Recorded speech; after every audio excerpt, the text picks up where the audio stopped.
Good evening, ladies and gentlemen. It is 6 o'clock. It's time to begin our June 2nd meeting. At this time, we'll call ourselves to order. And the first thing on the agenda is I'd like to call for a moment of silence in memory of Philip Edmund Bazemore, we most notably as P.E. Bazemore, who served many years on the council, served many years as mayor pro tem, and also filled an unexpired term of Ms. Judy Davis as mayor for a while. So at this time, I'd like to call for a moment of silence, please.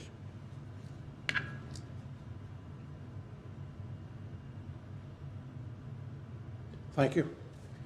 At this time, we'll go to the consent agenda. Mr. Payton, I'll turn it over to you, sir. Thank you, Mayor, members of City Council. The Council uses the consent agenda to consider items that are non-controversial and routine. The consent agenda is acted upon by one motion and the vote of the Council. Items may be removed from the consent agenda and placed on the regular agenda at the request of a council member or citizen with the consent of Council. The consent agenda contains the following items, and there are 5 items on this portion of the agenda. Item number 2 is approval and acceptance of minutes and reports. There are 4 sets of minutes. Item 2E involves the disbursement of fiscal year 2014 to 2015 City Council discretionary funds, and there were 2 items from Council. First of which was Mayor Kilgore's, had 2 disbursements, one of which was $250 for the Arts Council, and the second, $500 for A Few Good Men. The second involved Councilperson Duncan and disbursement of $550 for Safer Community Ministries. Item 3 on consent involves the ordinance amending fiscal year 2014 through 15 fee schedule and adopting fiscal year 2015 through 16 fees.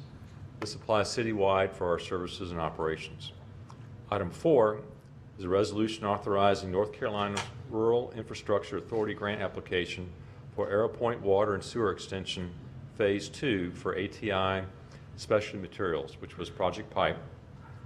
And this involves a grant in the amount of $237,500, excuse me. If awarded, this will complement the city's incentive and land conveyance of 57.5 acres. And the purpose is to attract approximately $70 million of additional development. There is a 5% local match required, and that amounts to $12,500. Item 5 is the budget amendment for donation to the police department from Walmart in the amount of $2,500. Purposes for youth programs such as DARE, GREAT, and True Blue Christmas. Item 6 is Lancaster Avenue sidewalk improvements and seeks to reject informal bids and authorize re-advertisement of bids for the purpose of improving the responsiveness of our bid request. There was one bid received, and it exceeded our estimate of approximately $250,000. The contract terms are being modified from 80 to 180 days to also encourage a better responsiveness. Mayor, members of City Council, this concludes the consent agenda synopsis. All right, I have Motion to approve. I have a motion to approve. I have a second. All in favor? Okay, consent agenda is approved. We're going to a regular agenda. First item on the thing will be the fiscal year budget 2015-2016. This is a public hearing, and we recognize you at this time. Good evening, Mayor, Council. We're here tonight to consider the 2016 fiscal year budget. The budget being proposed across all funds is $156,223,851. This is a 4.7% increase over 2015. The general fund is $32,860,674, which is an 8.1% increase over 2015. The 2016 budget is a balanced budget. It includes a revenue-neutral property tax rate proposal of 58.63 cents per $100 of valuation, and the downtown district rate of 21.9 cents per $100 of valuation. We have also proposed several adjustments to customer utility rates. The effects of those increases are noted on the slide. There's a 2% increase in water and sewer, which is an incremental adjustment that allows for smaller annual adjustments rather than one large adjustment. The electric rate change is due to fee structure changes as recommended by a rate study, and the solid waste changes are to increase the service level of bulk pickup from every other week to weekly. The budget includes personnel changes with an average of 1.5% merit raises, 3% COLA increases, new positions as listed on the slide, the elimination of the assistant city manager position, and an increase in funding for workers' compensation. The budget also includes the equipment replacements across all funds, totaling $4,425,708, and capital projects across all funds totaling $5,235,991. Tonight we are here for council consideration and adoption. If there's any questions. Council have any questions? Thank you, sir. Thank you, ma'am. This is a public hearing. Is anyone here who would like to speak in favor of the budget? I recognize you at this time, sir. If you'll come to the podium and give us your name and address for the record, please. And I believe you're Mr. Olive, right? My name is Keith Olive. I live at 701 Lancaster Avenue. First thing I'd like to say is I watched all the strategy meetings, and I think the council did with what they had to work with and what they had to deal with. I think they did a very good job of picking and choosing through the budget. It's not necessarily things that, there were a few things that I thought maybe we could have slid a little bit and put a few things in. But I think he did a good job, and I wanted to say thank you to the city council for taking the time and the effort going through the budget. I know it was kind of confusing in spots, trying to understand the positions changed and all that stuff. But what I would like to say is, and I talked to the mayor before the meeting, I really hope that the council over this year will look for ways within the budget to make the city better. The branding of the city that you guys talked about in the strategy meetings. It's really nice that we can bring businesses in, but when we give them tax incentives and stuff over a 10-year period, that's revenue that's not coming in short term. If we're really going to make the city better, and the other thing about bringing businesses in is, I can tell you right now, the way this city is, most of the people that are coming in here for these businesses, they're not going to live in Monroe. They're going to live in Weddington. They're going to live in Wesley Chapel. They're going to live in Charlotte. They're not going to live here because of the situation that we've got in the city with rental properties and everything that we've discussed over the last couple months. So what I want to say is, please use, if there's discretionary money, use it for bettering the city. Projects that we can find to better the image of the city, better the image outside of the city, clean up the city, deal with the rental problems that we've dealt with, the other problems that the police have been trying to deal with for us, the garbage. I know the solid waste thing's coming up a little bit later. I read that word for word too, and overall I think it's a good package, but I think there's some things in there that kind of look almost like loopholes to me that they could still get out, but we did put some teeth in it. But that's what I really wanted to say was, please see if you can't find some money in the budget somewhere for, even if it's just little things, to make, like the mayor's always said, the entryways into Monroe look better, keeping the garbage picked up, that kind of stuff. So that's what I wanted to say. Thank you. Thank you very much. Is anyone else who'd like to speak in favor? Hear none. Is anyone who'd like to speak in opposition? She got I'm one. sorry. There is someone. Oh, I'm sorry. Actually, I am just going to speak in opposition. Okay, very good. Okay, let's see. Is your name on the roster here? It is. Well, the reason I asked, I wanted to be sure I got you included. Okay, and I'll take it as the way it was signed up. And I have Mr. Joyner who signed first, and Mr. Joyner will recognize you at this time, sir. Thank you, sir.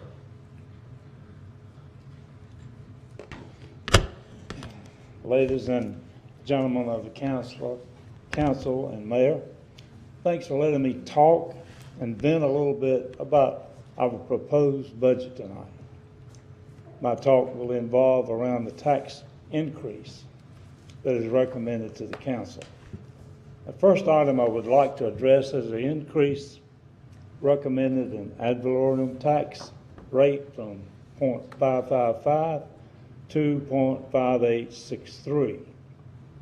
Although this neutral tax rate is recommended to cover the loss from the countywide evaluation and the state's elimination of the privilege tax, license tax, it is still an increase of the above tax rate to the taxpayers. We already increased our rate, I believe, in 13 and 14. It has been my experience that tax never decreases, but stays the same. So I hate to see the tax be elevated. In the budget, I also observed that various departments will get an increase in revenue. I would like to see the city revisit these departments and others to see if each one could cut their expenses at least approximately 5% in order to cover the ad valorem tax and the state's elimination of the privileged license tax. Ladies and gentlemen, I feel austerity is what we need here in every department of the city, and not increases in taxes. When I operated my business and had a bad year with revenue down, my expenses had to be cut. I didn't have a tax basis that I could fall back on. So I would appreciate it if you would revisit this budget and talk to the department's head and see if something can be lowered so that we will not have a tax increase. Thank you. Thank you, Mr. Joyner. Mr. Duncan, if you will. Yeah, hi, my name is Steve Duncan. I live at 611 Lancaster. Mr. Mayor, City Council, I want to thank you for giving me the opportunity to speak to the budget, because I think I'm going to mention a few things that the citizens of Monroe think, but they usually don't get the opportunity to say. We have a budget that's been presented to us with a 4.8% increase in the budget. I don't know where that increase is going to come from, unless it's going to be on the backs of our citizens. You know, we're the ones who sit and live and die in this city, and we've been watching how the city's been run for the past few years. And you know, I've attended some of the city council meetings, and I've seen some of the actions that have been taken here, and I've seen some things that I consider to be a bit shocking. My business and my normal daily work is I'm a project manager. One of the things that I do on a daily basis is I manage a budget, usually in the 7 or 8 figure range. And I've seen this council here, you know, nod their head and accept the fact we've had, underages, and we've had people. I recall a few weeks ago, that the city council approved a $60,000 increase in some construction because somebody, someplace within the city department didn't estimate how much it was going to cost to put in some streets over by a senior citizens center. $60,000. That's not a lot when you're looking at a budget like this, but to the citizens of Monroe, that's a lot. To me, that's an indication of mismanagement. You know, if we're not going to, have people who can forecast and look at things ahead of schedule and look at things and keep to a budget, there's something wrong. We need to have a better overview of how our money is spent and make sure, I heard, it really encouraged me to hear that there was a change order that was approved on that, but it was a change order that a lot of people didn't know about. So, this, and some of the decision makers here, if you don't know about where the money's going, that's a concern for me. So I look at a 4.8% increase in our budget, then I also hear about an increase in our taxes. We have, our citizens here, we have very little control. You know, this council here is not going to grant us, you know, any tax incentives to live in the city of Monroe. But this is our home. We have corporate citizens that are coming to into the city of Monroe. These guys, you know, we're looking at them, we're offering them a sweetheart deal. Just come to Monroe. And it's just my thought that the people here, who, like I said, they come home 365 days a year. They come home to the city of Monroe because this is a town that we love. But to sit there and think that we're going to increase our taxes to make a corporate citizen's life better, I have a problem with that. We talked about an increase in our solid waste costs. A few years ago, we reduced our rate, our services every other week. We've talked about that. Every other week for collection. Our rates didn't go down. But now we're going to get the services we had a few years ago, and now our rates are going to go up. Something's just not jiving to me. I mean, if you're going to reduce services, we should have seen a reduction in costs. We didn't. So, how are we now?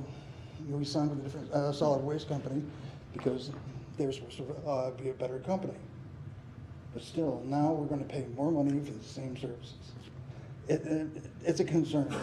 So, thank you for giving me time to talk. Thanks for giving me time to say a few things. And I look forward to seeing how the council acts on this.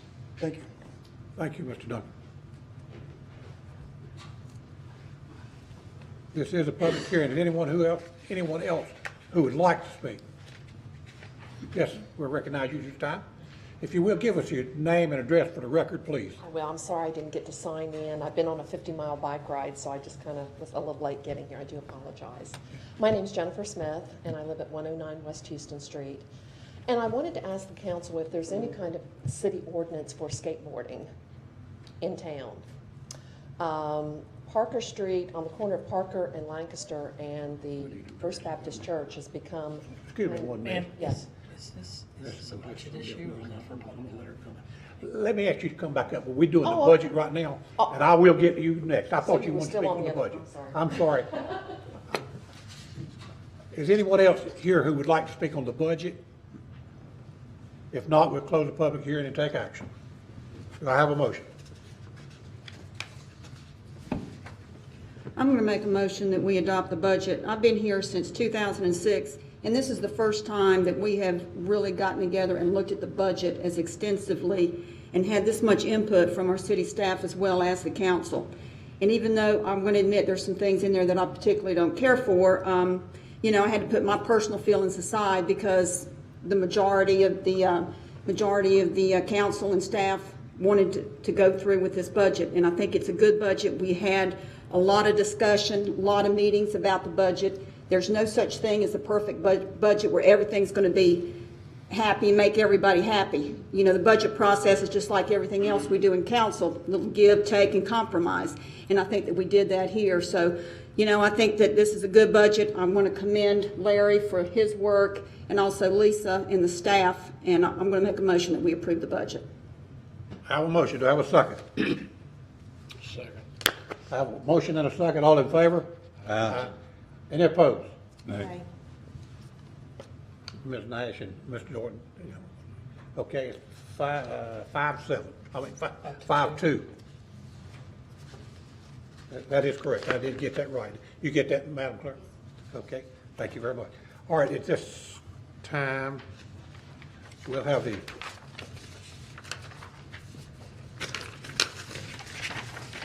all right, anyone who would like to address the council at this time would be glad to recognize you. And Ms. Smith on Houston Street, please. Sir, this is actually, you need to go to item 8, which is the spec building. Yeah, need to turn the Public agenda. comment is actually 11. I hate to have to tell you. Sorry, you have to sit down, sorry. We're just making sure you get your extra exercise. I apologize to you. What it is we're just trying to keep you here for the entire meeting. I didn't turn my sheet over, and I apologize. All right, item 8, design and construct the spec building. Mr. Patel. Just need to look at the back of the sheet. Mayor, Council, Manager Faison, it's my pleasure to bring before you tonight a request to authorize funding for the design and construction of spec building number 4. The recommendation comes from the Monroe Union County Economic Development Board of Advisors and staff after 4 to 5 months of attempting to secure a private developer to construct this building. This process has taken too long, and our community is having to remove ourselves from consideration for projects due to no available product. The last available buildings, the former Caresco building along Airport Road and the Turbomeca facilities, resulted in the relocation of Killingsworth Environmental and the location of O'Neill Digital Solutions, respectively. The previous spec buildings have all been occupied by international companies, Griner Bio One, Record USA, and Glenmark Generics USA. Their combined investments are approximately $100 million, generating over 400 jobs with an average salary of $50,000 per year. That's $20 million of annual salary coming into this community because of those spec buildings. Based on the project data that we have seen, the 4th spec building should mirror that of the 3rd spec building that was just purchased by Glenmark. That building was 100,000 square feet and 30 feet in clear height. We are looking to place this facility adjacent to the Glenmark facility along Gold Mine Road within the Monroe Corporate Center. The project fund requested is $3.7 million, and that money is to be assigned from the electric funds fund balance.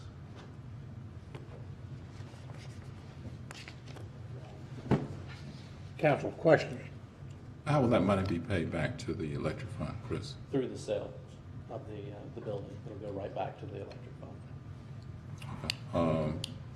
Same amount of money going back to the electric fund that's coming out, or will the electric fund be receiving some type of interest on that money? It should be probably some increase depending on the market. The situation with Glenmark was we sold it at basically cost, so cost of the land and the building combined. With this, as with the other buildings, we're hoping to make some money on the building to apply for the 2nd or the 5th building if we were able to go forward with it. Well, I'm thinking about the money that the electric fund has sitting in some kind of an account somewhere that must be drawing some type of interest, even if it's not much interest. Right. I'm just wondering if the electric fund gets repaid for the use of that money, as if it was still in an account somewhere, an interest-bearing account somewhere. That I'm not aware of. In the past, I'm not aware that we have paid interest. We may have through some promissory note, internal accounting. But the electric fund does benefit because this adds electric load to their system in additional ways. So they receive additional benefits as a result of this building. So they're actually investing in their own system through the creation of these buildings. Okay. Any other questions? Any comments? Hearing none, this is a public hearing. Thank you, Chris. Thank you. Is anyone here who would like to speak in favor of this spec building the city of Monroe is proposing? Anyone who would like to speak in opposition? Hearing none, we'll close the public hearing and take action. Do I have a motion? Move to approve. I have a motion. Do I have a second? Second. I have a motion, a second. All in favor? Any opposed? Hearing none, that'll pass. Thank you, Mr. Patel. Item 9, resolution to donate surplus police vehicles to Johnson C. Smith University. Mr. Bryan, we recognize you, sir. Good evening, Mayor, Council, Mr. Faison. Before you is a request to donate 4 vehicles to Johnson C. Smith University's Police Department. They're surplus vehicles that we have currently at the Monroe City Garage. These vehicles have been taken offline and they're going to be sold. Instead of selling them, I'm requesting that we donate them to that police department at Johnson C. Smith. You say they have been taken offline? Yes, sir. They were in line to be sold. They're several years old, 2003, 2004 models in that name. So. how did this come about? I mean, Johnson C. Smith is in Mecklenburg County. Yes, ma'am. I spoke with Chief Duncan, and then I also spoke with someone from Johnson C. Smith, Ms. McAllister's vice president of the school, and she requested that we provide the vehicles that we had them for surplus. Why didn't they ask Charlotte? Charlotte has tons of vehicles. I don't know that. Ms. Nash, with Charlotte, I can't speak. I don't know how they do their donations. I can't speak. When was the request made? I'm sorry. When was the request made? About 3 months ago. And we've been working on it with city staff. It's been several months ago. It's been a process that we went through the accounting and purchasing department to make sure that we had everything done correctly. So it's been in the process for a while. But it was done by phone, letter, how? I had a phone call conversation with Chief Duncan, and then I had a phone call conversation with Ms. McAllister. I asked that it be pulled off because I was rather surprised that council was not made aware of it. One of the things that you said when you started was something that's on the consent agenda. It's non-controversial and routine. This is not routine, and it is controversial. It's controversial because even though it may be legal, in my humble opinion, I find that it may be a little unethical. I think it strongly quotes quick broke law, and I'm not. I have a love for Smith. My dad's graduated Smith. I've had people in my family who have worked at Moses Baptist. That's some 34 years. I went there myself. I happen to know that it is a closed campus. I happen to know that there's a very small security force. I know that they have a Segway, bicycle, golf cart, and 2 cars. And I'm just wondering what they need the cars for. And I'm concerned that we would go to a rich county like Mecklenburg when we have nonprofits here. We have SPCC, we have Wingate College. And I'm just troubled that we are not keeping things within our own community.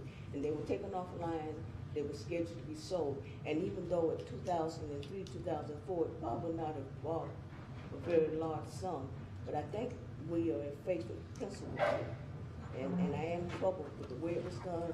I'm troubled that it was placed on the consent agenda, not brought before council. When that's done, it may be all good, but it has an appearance of impropriety. Did this not go to a public safety committee? I No, mean, ma'am. normally things go through committees before they ever come to council. Yes, ma'am, and that would be my fault, but we prepared a staff report and sent it. It had to have your approval, the council's approval, since it was a donation to another law enforcement organization, and that's how I went Well, about when I that. saw it on the agenda, I went back and checked, and in '88, we gave a vehicle to Waxhaw, and that's in the minutes. And I'm not sure that there wasn't a charge at that time. In '03, they received a car, and I think it was that Camaro, but I think there was a charge. And also in '07, you gave South Piedmont, or somebody gave South Piedmont equipment. Yes, You know, ma'am. I just think we're starting a precedent, and, you know, and the city manager should have made sure it went to a committee because he oversees staff reports. And I just think it should have went to a committee before it ever came here. And I just think that if we're gonna do something, we need to do it within our own community. And I just am not in favor of it I am interested to know why it did not come before council, before a committee. before committee, before it came to council. And why it's placed on the consent agenda. It is controversial, because we have staff members who have to work here. We've referred donations to council before directly. I mean, 2 weeks ago, there were 2 donations, one formal, one informal from the school system. I mean, I didn't see it really as any different. I'm sorry? The council acted on a donation for the school system 2 weeks ago. And the money for the band. Yes. That's So, Union County, you know, and not being selfish, but I just think that, you know, we need to take care of our own city and county before we, Mecklenburg is a rich county. Duke has the Duke endowment. You know, it's a private school. Nothing wrong with being private, nothing, and I wish that the schools here had a Duke endowment. But I'm troubled because it has the appearance of impropriety. It highly quotes quid pro quo. It'll probably pass because the votes are probably here. But I want to make a public statement that I am vehemently against it. When were these vehicles put in surplus? When did the council vote to put these vehicles in surplus property so that they could be sold out? Mr. Jordan, I don't know that. I believe based on the year and age, I could go back and find the records through the garage when the vehicles were actually going to be sold and taken offline. This will be something, there's several vehicles down at the garage that will be put on gov deals to be sold, so it could have been there for a year, last year's budget, obviously. Well, I know that we used to, maybe we don't do that procedure anymore. We used to, the council used to vote to put equipment in surplus so that it could be sold. What is the, If it's under 30,000, then Finance and Administration will declare it surplus, and we usually wait till we accumulate several vehicles down at the Operations Center, and then we'll stick them all on gov deals, you know, not as a lot, but separately. so you could have 30 vehicles worth of $500, and that would not come up to the threshold of the $30,000 you're talking about. Correct. Okay. What is the value of these? How many vehicles? It doesn't say here how many vehicles you're talking about. Roughly around $1,200, Mr. Jordan, per vehicle. How many vehicles are we talking about? 4 vehicles. Okay. I too am concerned that we are doing something like this without first coming up with a policy, and I disagree with the city manager. This is not a donation that we are making to a school. This is a donation that we're being asked to make to a religious institution. Johnson C. Smith still is a church-supported school, I believe. And not only is it church-supported, but it is, again, in Mecklenburg County. There are nonprofits here that would love to have the opportunity to get a vehicle given to them to help them carry out their missions. Nonprofits that would like to have a vehicle to carry people back and forth to appointments, carry food out to the elderly, go pick up medicines. And if we had a policy, then some of our local nonprofits may have been given this opportunity. But since they were not aware that the opportunity was even available because we don't have a policy, then they may be losing out on that kind of an opportunity. And it concerns me. Chief, would you, did you receive a letter from the university? Could you read that? Yes, ma'am. What's the date on the letter? It's today. Today. Yes, ma'am. Continue on. If you would, please read it. That's from Latrell McAllister, Assistant Vice President for Human Resources. It says, please accept this letter as a request from Johnson C. Smith University to the City of Monroe for a donation for 4 surplus vehicles. Johnson C. Smith is a private, independent, nonprofit university located in Charlotte, North Carolina. The university has approximately 300 staff and faculty and many active alumni, and approximately 1,400 students from all over the world, including 20 students who hail from the City of Monroe. There have been many changes on higher education landscape over the past decade. One of the most alarming changes has been a rise in the number of violent crimes on our campuses, which were once seen as a haven for young people to live and learn at their growing edge. Johnson C. Smith is committed to building a police department that protects and serves its faculty, staff, students in an urban setting. We recognize the importance of hiring, training, and equipping the personnel of Johnson C. Smith University Police Department in order to stay abreast of the methodology and technology advances in law enforcement as we continuously work to improve campus safety. The university has worked diligently to establish relationships with law enforcement agencies in Charlotte and Mecklenburg County.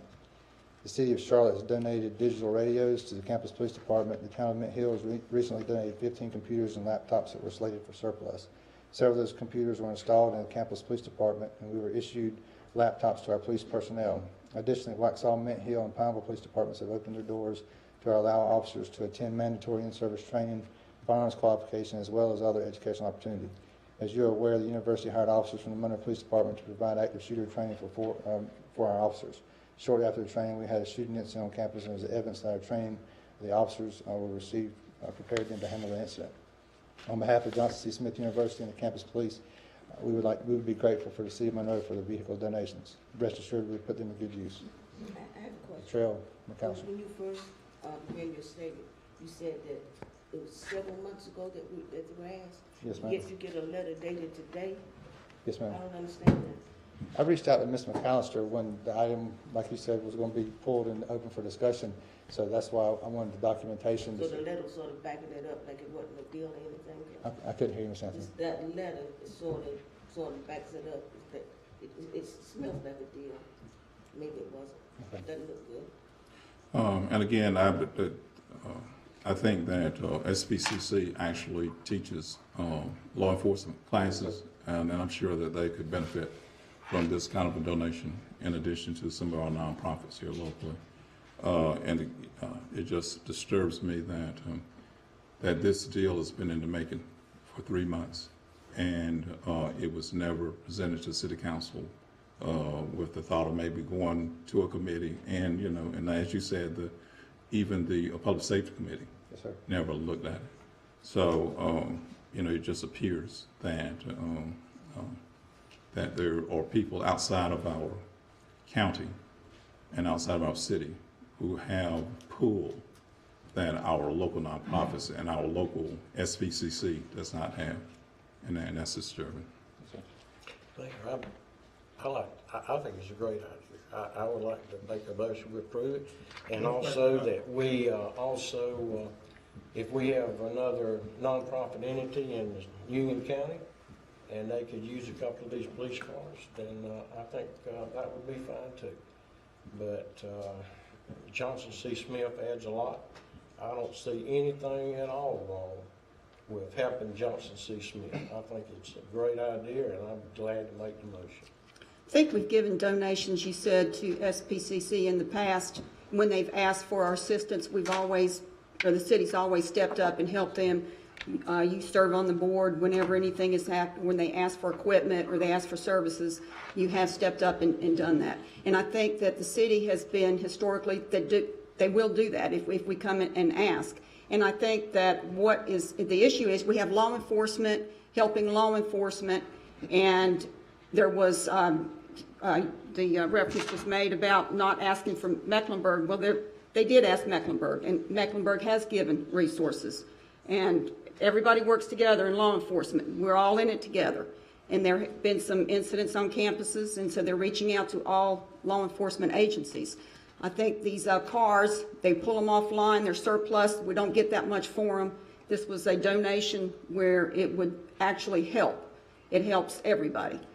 If there's other people that wants cars, they can certainly ask. This has been the process from the city in the past. Is that not correct, Chief? Yes, ma'am. We donated it to South Piedmont, as Ms. Nasty mentioned earlier. I think our last donation was several years ago. It was some shotguns. Yes, ma'am. But when they ask, we usually step up and give them things, do we not? Yes, ma'am. Any other comments? I'd like to echo also, if there's an organization in our city that needs something like that we can help with, whether help carry someone to the doctor or whatever, these organizations, and I don't know what all that is. But certainly, I'd sure entertain voting for something like that, because anytime we can help, that's what we should do. It's more help than the $1,100 that we might get when you auction it off online. Certainly, we need that money to go back in the budget. I'm not saying that at all, but I'm saying if we can step up and be a service or be a help to some of these nonprofits, then I don't have a problem with that either, as long as it don't, kill us budget-wise. But that's my thought. I'm sure we got people here in the city or county that go to school up there. I don't know who goes to school there from the city or county. How many, if any? And according to your letter, you said there were 20 people that were enrolled from the city of Monroe in the last Is that year. in the letter? Yes, sir. I didn't pick up on it, but I think that, if we need to help people, any way we can, if it's something that don't really hurt us that much. Any other discussions? Yes, Mr. Mayor, I would like the city attorney to talk a little bit about impropriety, conflict of interest, and that sort of thing, since it was brought up. Before I do that, Mayor, the only question I have is, I don't know if there's a second for that motion yet. No, I haven't called for it. Okay, I just wanted to make sure that we were keeping track. Council, all of you received an email from me earlier, because the question had come up when we were aware of their media inquiries to whether or not Councilmember Duncan could vote on this issue. And I'll summarize what you've seen in the longer form in the memo, is that you have 2 state statutes that come into play and then your own code of ethics. General Statute Section 168-75 requires you to vote unless there is a financial interest or it's financial interest or you're prohibited by law, and there are a few statutes that come into play. There is no financial interest here in that Councilmember Duncan is employed as the chief of police, but not by Johnson C. Smith. She is employed by a third-party company that is contracted with Johnson C. Smith to provide a chief of police on an interim basis. And then under General Statute Section 14-234, you also have not a situation where this is an individual who's in charge of or basically dealing with this contract or receiving a financial impact. Because of those two statutes, that's the first part of the test, there's not a conflict of interest in that case. Then you look at your own code of ethics that requires you that even if the action is legal and ethical, then the individual may need to seek additional advice. And one of the things it contemplates, because the policy is the responsibility of the city attorney, it's to talk to the city attorney. And what I advise Councilmember Duncan is what I told all of council in the email, which is she is in fact obliged to vote because there is nothing in the state statutes or your own code of ethics that prohibits that from her from voting. In terms of propriety and whether or not there's any proof or allegations, if there's any sort of quid pro quo, I would note that no one has brought that allegation to me. I basically made my opinion based on the information I had. And what it appears to be is a request that was made. Yes, the request was also made by a member of council, but it was then made through the police chief. And under section 34.02 of your city code, you have a process for how you dispose of items that are under $30,000. You have a collected total of about less than $5,000 value for these vehicles. And what it requires is, if it were just the vehicles and they were being sold, that could have been approved by the finance director or the administrative services manager. But because this is surplus property being donated to an individual, that's when it comes to you for resolution. Because there are other items that have been disposed of that were not donated that you would not see or be aware of. So in this particular case, it meets the requirements of the city statute, state law, and your code of ethics.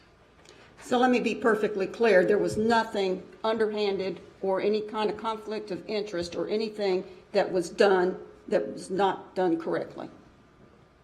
Other than not letting the council know anything about it. Well, we went through the proper channels. Proper procedures were followed. And that has not been an allegation of quid pro quo. But if a person stands to gain, I know Ms. Duncan, you were the interim chief. I don't know if that means that you are attempting to be the chief or not. But if you should be the chief after a donation, it does have the appearance of impropriety, and that is not an allegation, it's an observation. I am not the chief, I am the interim chief. I said interim chief. And I have no intentions on taking the job full time. I'm there to help them out as I would any other law enforcement agency that asks for my help. Okay. Any other discussion? Just one other observation, Mayor. I attended an ethics class at the end of our Oakland League Municipalities meeting this past fall. And one of the examples that was given in that ethics class was council voted on an action where it was for the benefit of an organization, and one of the council members had received a little white kitten, and there was nothing illegal about that council member voting on that particular matter, but it just did not appear proper because that council member had received something from this organization that none of the other council members had received. So I found it very interesting that that was the example that was given in the ethics class, and when it's something that we are dealing with here. Okay. Any other comments? Yeah, I'd just like to say that I feel like this is a very worthy institution. We're dealing with surplus vehicles. and it's an opportunity for us to be a good neighbor. And I second Councilman Keziah's motion. All right, I have a motion and second. Second, any other discussion? Hearing none, all in favor? Any opposed? No. Okay, did you get that, Mr. Clerk? Okay. Thank you, Chief. Was that approved? I couldn't. Yeah, it was. Yeah, Yes. it was approved.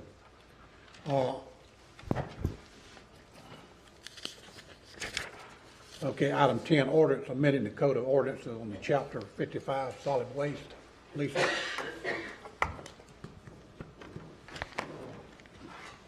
Good evening, I'm Lisa Stywinner, the Planning Director with the City of Monroe, and I would like to bring before you a request to consider amending the solid waste ordinance to establish provisions for ordinance violations and enforcement actions. It's been brought to staff's attention the unsightly conditions throughout the city with garbage and recycling carts being left at the curb outside the allotted time frame, and also bulky waste being placed at the curb before the scheduled collection. Currently, the city's solid waste ordinances does not include provisions for violations and enforcement actions except for carts being left at the curb past the allotted time frame. Located within our ordinance as it exists right now, carts that are left out past 7 p.m. on the day of collection are considered to be in violation of the ordinance and are subject to civil citations. The civil citation process is not an effective tool to utilize, considering that staff is required to provide 10 days for the violation to be corrected. In an attempt to beautify the city and reduce the unsightly conditions throughout, the city staff is requesting an amendment to the ordinance to establish provisions for violation and enforcement actions. I'd just like to briefly go over a few of those amendments. One of the amendments is to the regulations for city customers, the placement of the solid waste and recycling containers. Any customer who places the solid waste at curbside before 5 p.m. prior to the day of scheduled collection, or who fails to remove the solid waste container from curbside by midnight on the day of collection, will be issued a $25 penalty. Any person who fails to properly prepare or containerize solid waste for curbside collection may be issued a civil penalty in the amount of $25. And also, we've received many complaints about carts being stored in front of the home, so we are no longer going to allow that. So they will be required to be placed in the side or rear of the home, and if they are in front of the home, it will be a $25 penalty. Another section we are requesting to revise is the collection of recyclables. Same provision as the solid waste carts. Recycling carts cannot be placed at the curb earlier than the 5 p.m. the day before collection and shall be removed by midnight on the day of collection, or there'll be a $25 penalty. Any Lisa, person. Can I ask a question? Why don't you go a little bit higher than that? Because $25 isn't very much. Put something in there that'll get their attention. $50, $100. Well, according to state statute, we're only allowed to go up to $50.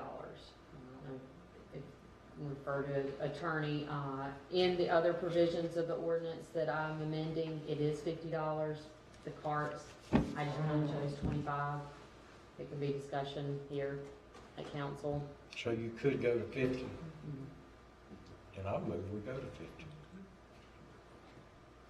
Let me ask, I think you just went past the last one there. I know what you said about the carts and all that. What if they're under somebody's carport?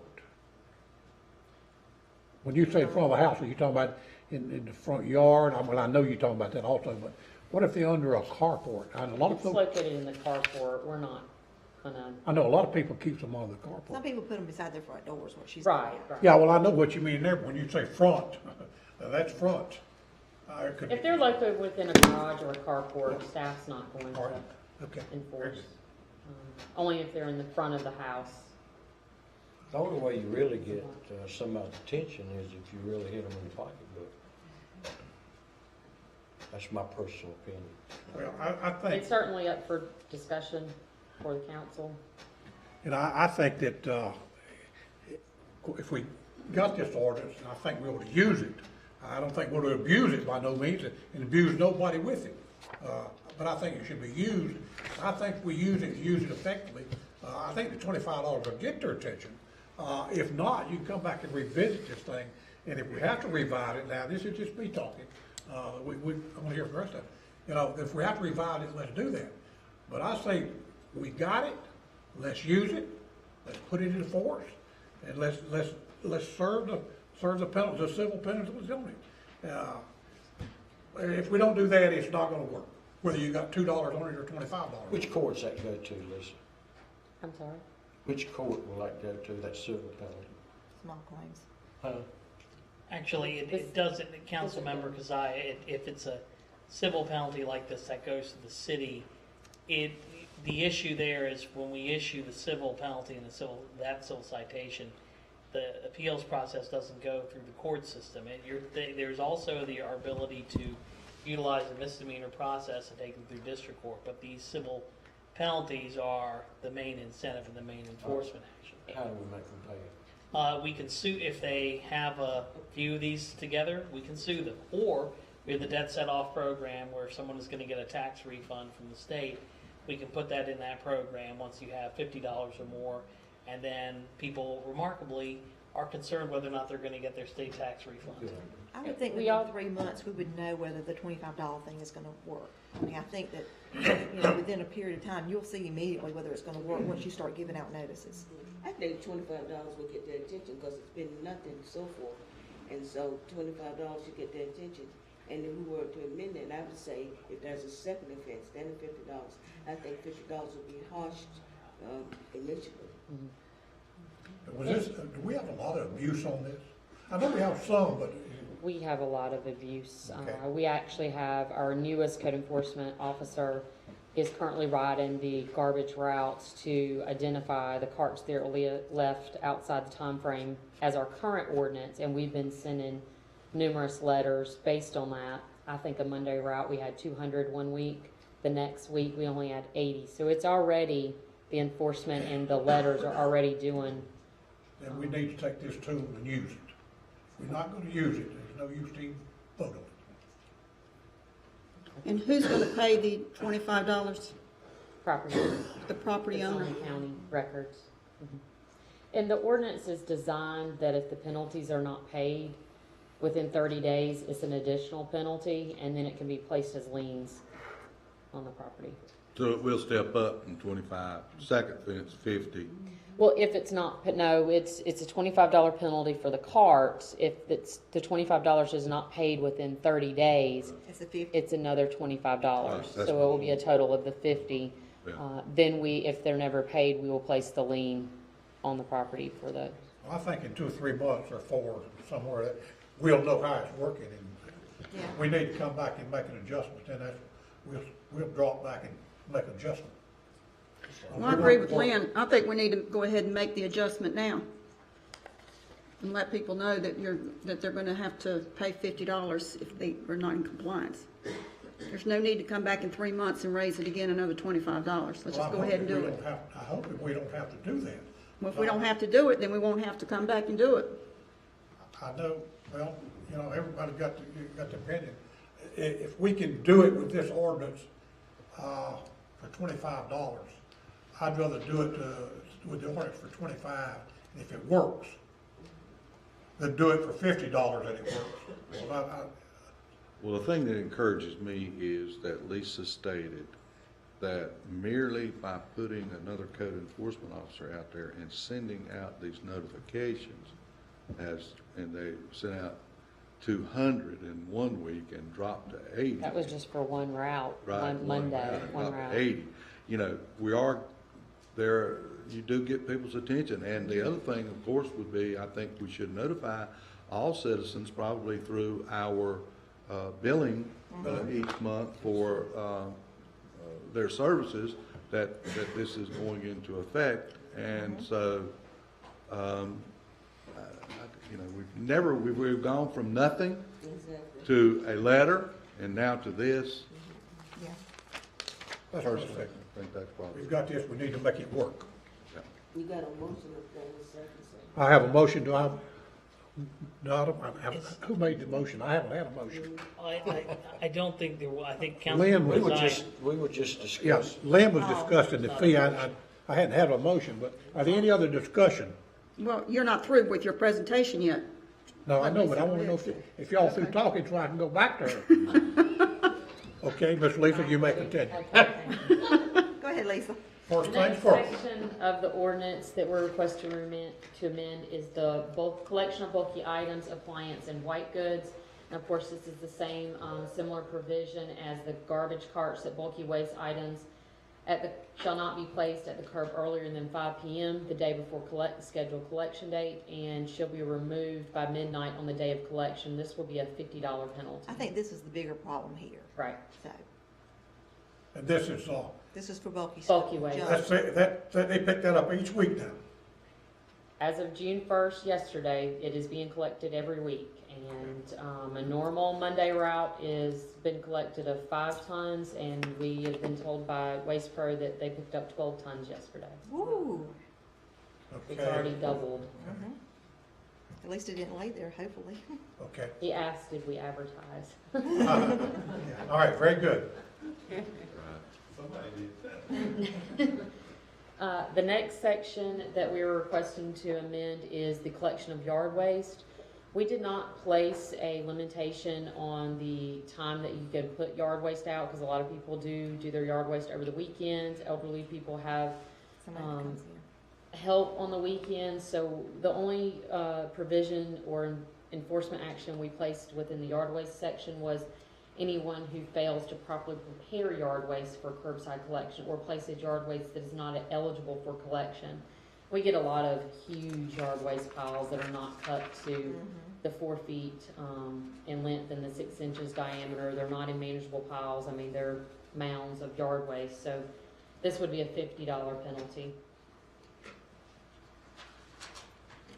In the last section, we are requesting to amend to provide enforcement actions deals with the removal of debris resulting from construction, demolition, or repair of buildings. We get a lot of dispose of debris resulting from construction that would include brick, stone, plumbing materials.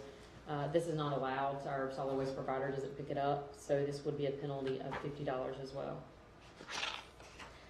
One other section we are requesting to add is dealing with violations and enforcement actions. We have placed within our ordinance several provisions or options that staff can utilize, charging violators with misdemeanor, assessing the civil penalties, as I mentioned before, use of injunctive relief, I think I said that right, hiring a contractor to correct the violations and to abate any type of solid waste violations, and then those abatement fees would be converted to the cost into liens against the property. What's an injunctive relief? That's where we basically send me or another attorney from my office and request a court order requiring them to do something. And it's the remedy is it's an injunction, but it requires them to take an action.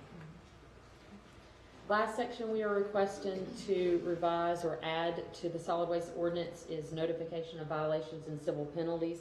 Basically what this section is doing is outlining the notification requirements that staff would provide to violators and giving them a specified time to correct the violations for certain violations within our ordinance. Other violations within our ordinance would not adhere to the notification requirements.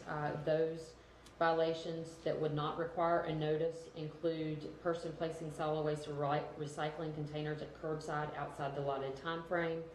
We would not send a written notice for those persons placing bulky waste materials at curbside outside the allotted time frame. And we would not send a notice for anything that the planning director or designee has the authority to similarly remove, abate, or remedy a violation of this chapter. Those are all the amendments. The ordinance, everything else in the ordinance remains the same. These are just items, provisions that we are adding to the amendment. If council wishes to adopt the solid waste ordinance text amendment tonight, staff is requesting that the ordinance become effective July 15th for various reasons. One is to allow enough time to advertise the ordinance changes via website, utility bills, city Facebook, various other ways that we would get the word out to everyone that we do have a lot of changes coming in place. We also will need to revise all our solid waste brochures. We plan to develop a door hanger that would list all of our violations that we would serve as a warning. We're not just going to come out and start sending citations or civil penalties. We will use it as a warning for the first. And then we will need to establish the additional violations within our software system and train staff on how to enforce the ordinance changes, as well as process the violations or within our software system, as well as place liens on properties. And then we'll need to hold discussions with Waste Pro to provide abatement services, or if needed, or hire another contractor to assist us with any abatement, which hopefully we won't have much of that, but I'm sure it will come up at some point in time. That concludes my presentation. I move we grant your request. I have a motion and a second. All in favor? Aye. Any opposed? Okay, thank you, Ms. Lisa. Appreciate that. Mayor, Yes, I've been sitting here, I have a comment that's good. on the Johnson C. Smith donating surplus cars. That was in the consent agenda, which was very open to everybody to see. There was nobody hiding nothing. It clearly stated that donating surplus police vehicles to Johnson C. Smith University, which, as we have done for many, many years, any of them can be pulled off and discussed, which Ms. Anthony asked for it to be pulled off, and it was discussed. But I think accusing Ms. Duncan of doing something underhanded was totally out of line. I don't see. Entitled to your opinion. I had an opinion, I offered my opinion. I stated in the opinion that I was not making allegations. And your opinion, my opinion, that's all it is. My opinion, your opinion. You both entitled to that. Okay, thank you very much. At this time, we'll move down to item 11, public comment period. Ms. Smith, we recognize you. I'm sure. I'm positive. We're going to wait for you to get up here and then make you And I was just kidding. I apologize, Ms. Smith. No, that's okay, that's okay. But, Well, my question before was if there was any kind of city ordinance against skateboarding on sidewalks and public thoroughfares, because we're getting inundated with it on Parker and Lancaster. I've just about run over a couple of kids, and then I don't know what kind of liability I could possibly have as a homeowner if they get themselves hurt on my property. And they utilize the church. There's a runway or a runway ramp for handicapped that they go down. They jump on the rails. They turn the water on, the water spigots, to get water out of and leave it running. And it's becoming quite a nuisance. I know I've called the police several times, and they say something to them, but they keep coming back continually. And I know summer's coming, school's going to be out, and that road that has been recently paved there, that short little stint of Parker Street, Lancaster to Houston, see, it's real smooth. So, you know, they also bring out these rails and put them on the road and jump them. And yeah, I just can't believe somebody hasn't got hurt. But I didn't know what the city ordinance was. well, I'll look into that and get it squared away. Okay, then I have one other thing. Yes, ma'am. I was wondering if there would be any possible way of posting some type of sign attached to where the stoplight is on Lancaster and Charlotte Highway that goes over to Houston for the no trucks, because they still are not paying any attention to the signs that are actually already into, you know. They're already in there. They're already in there. And the same on Houston and Hain. That brand new light that the city has put up on the corner of Houston and Parker Street, somebody just about took it out the other day. I mean, we sit there and watch. I bet you if the police were there, they could get 20 or 30 a day. Fine. I'll have that checked on also. Appreciate it. Thank you all very much. Thank you very much, and I apologize again for making you wait so long. That's all right. Anyone else who'd like to speak under the public comment period, we'll recognize you at this time. Mr. Olive. Thank you. Again, my name's Keith Olive. I live at 701 Lancaster Avenue. It's a couple things. First of all, the bulk waste. I wanted to speak for a group of people, most of who are not here tonight, and say thank you for your efforts. I did find it a little confusing when I read it, and it seemed to me there were still a few loopholes in there, one of which it's fine that we're going to put a fine on somebody for leaving bulky waste sit on the street. But if we have to go through if we have to wait for pay a fine or whatever, I'm not sure if we're really accomplishing what we wanted to accomplish. It's still sitting out there on the street where everybody can see it. The other question is the question I had was for whoever to answer, I guess Lisa would, is there were a couple things in there where it said that we will not pick up this waste, period. But part of those two statements are part of the problems that we're having. So what does that mean? Does that mean that we're not going to pick up the waste and the city's going to get a contractor to go out there and fix it? Or, what are we doing? I mean, one of them was the issue with the evictions and stuff, and I think that was already in there, where evictions, bulky waste wouldn't be picked up. There was a sentence in there about that. So there just seemed to me there are still a few loopholes in there where we're trying to accomplish getting the stuff off the street as quick as we can, and we're still leaving ourselves open to where it can sit there for days. So, but I do think Lisa did a real good job of making it better. And the other thing is, I wanted to say thank you to Sergeant Kilgo. He's not here, but I've had an issue that I brought up at the forum that we had about a house on Johnson Street, 900 South Johnson Street. I don't know if the house it's a residence, it's rental. I don't know if the house is being used as a church or what it's being used. It's right there behind the gas station. But I bought my house so I could sit on my deck on Sunday morning and have some peace and quiet. And there's music, and it's amplified music, and I can hear it on my deck just like I'm sitting in that building. And Michelle and Steve live next door to me. They're farther away, and they can hear it. So anyway, we've been working with Sergeant Kilgo and the police trying to make this go away. But basically, it seems like the police stop and they say, "Cut the noise down," and the minute they're gone, it's right back up there again.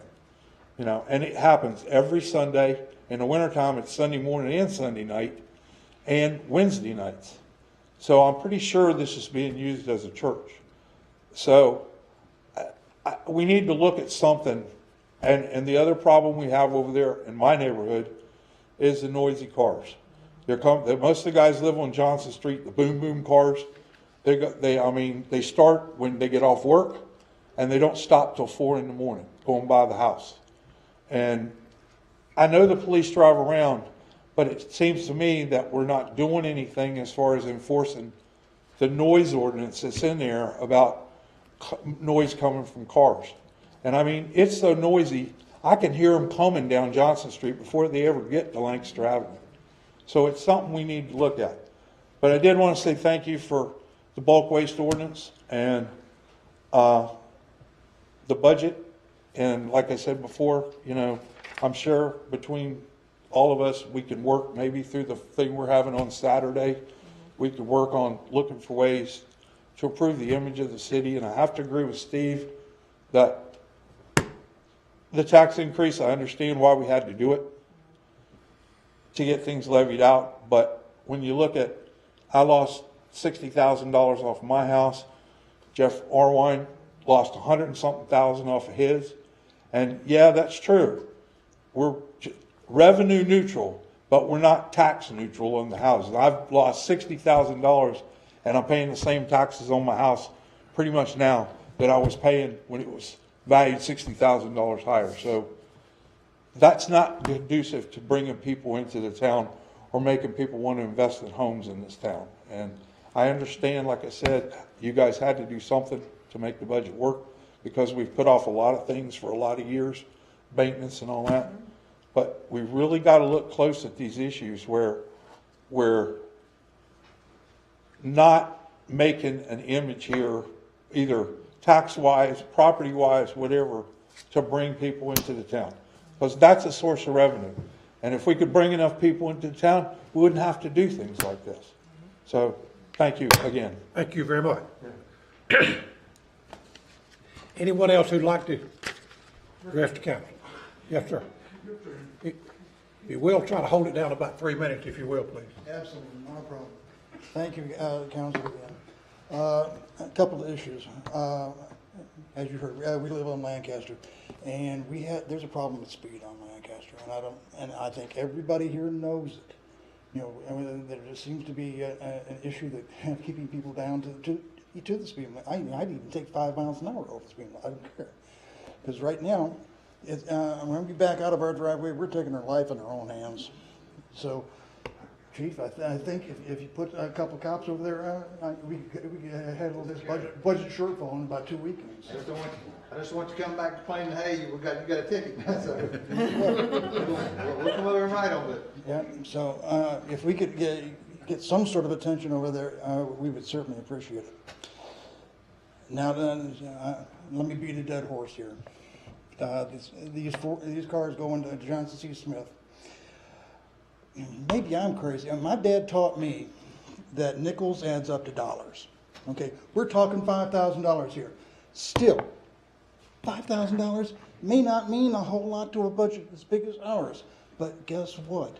Yeah, you say 5,000 here, 5,000 there. It's going to add up. Now here we are, not 15 minutes after we talk about the budget. Let's throw $5,000 out the door. There's something wrong, folks. Please. And Councilwoman, we're giving these cars to Johnson C. Smith. It's going to make your job easier because you're going to have an easier job in scheduling. So you do have a vested interest because it's going to enable your folks to do their job. And 20 people from Monroe going to Johnson C. Smith, that doesn't justify $5,000. I'm sorry. It's not like our folks are, they take 5 and put them in each car and drive them to Johnson C. Smith. Okay. They're not going to get the benefit. Sorry. So I think what we just did was wrong. All right, thank you, sir. Anyone else? Hearing none, at this time we'll go into closed session on item 12.